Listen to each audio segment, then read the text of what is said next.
नमस्कार, मी Savita Totre, Savita T fashion YouTube channel मध्ये आपल्या सर्वांचं स्वागत आहे। तर मैत्रिणींनो, ब्लाउज रेडी झालाय आणि आता साडी रेडी करून घेते। तर एका ताईंची कमेंट होती की ताई तुम्ही नायलॉनचा दोरा वापरता की साधा दोरा वापरता। तर हे बघा, जे ब्लाउजला दोरा वापरते तोच मॅचिंग दोरा मी साडीला पण वापरते।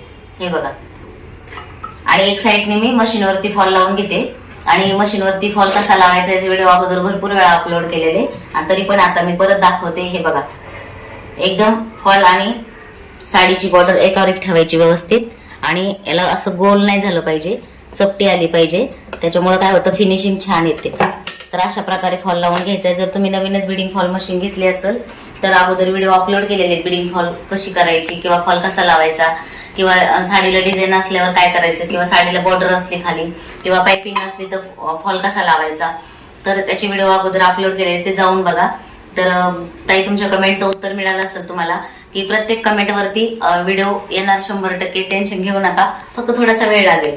तर व्हिडिओला आपल्याला लाईक पण करत जा, शेअर करत जा, सबस्क्राईब करायला विसरू नका नवीन असाल तर आपल्या चॅनलवरती। तर मी नायलॉनचा दोरा वापरत नाही, साधाच दोरा वापरते। कारण नायलॉनचा दोरा का नाही वापरायचा ते पण सांगते तुम्हाला। नायलॉनचा दोरा वापरल्याने कारण तो तंबूस असतो, आणि ज्यांना डायबिटीज वगैरे आहे तर त्यांना पायाला इजा होऊ शकते। इजा झाली तर ती लवकर बरी होत नाही। तर जे वयस्कर ताई असतात किंवा आपल्याला माहिती नसतं कोणाला काय त्रास आहे, त्याच्यामुळे तो दोरा वापरायचा नाही, कारण तो कासतो, आणि ज्यावेळेस आपली साडी खालच्या साईडला पण फॉल लावलेला असतो आणि घाई गडबडीमध्ये जर तो तंबूस काचला तर तिथे जखम तयार होते पायाला, किंवा पैंजण असतात त्याच्यामध्ये पण अडकतो तंबूस। तर आपल्या साध्या सिंपल दोऱ्यानेच आपल्याला बिडिंग फॉल करायची, तंबूस वापरायचा नाही। तुमची इच्छा राहिली तुम्हाला वापरायचा का नाही वापरायचा, आणि त्याची बिडिंग आहे ते पण सांगते की जर तंबूसनी बिडिंग केली तर ती निघत जाते, आणि जर दोऱ्याने केली तर ती निघत नाही। आणि व्हिडिओमध्ये मी दाखवलेलं आहे, ज्या बिडिंग फॉलचे व्हिडिओ टाकलेले त्याच्यामध्ये मी दाखवले की बिडिंग केल्यानंतर गाठ कशी मारायची, ती जी आपण बिडिंग केलेली आहे ती निघायला नको, त्याच्यासाठी कशी गाठ मारायची काय ते व्हिडिओ जाऊन तुम्ही बघा, तुमच्या लक्षात येईल। तर तुम्ही नवीनच बिडिंग फॉलची मशीन घेतली असेल आणि तुम्हाला याच्यातली काही माहिती नसेल तर ते व्हिडिओ जाऊन बघा तुम्ही। तर एवढंच सांगायचं होतं तुम्हाला।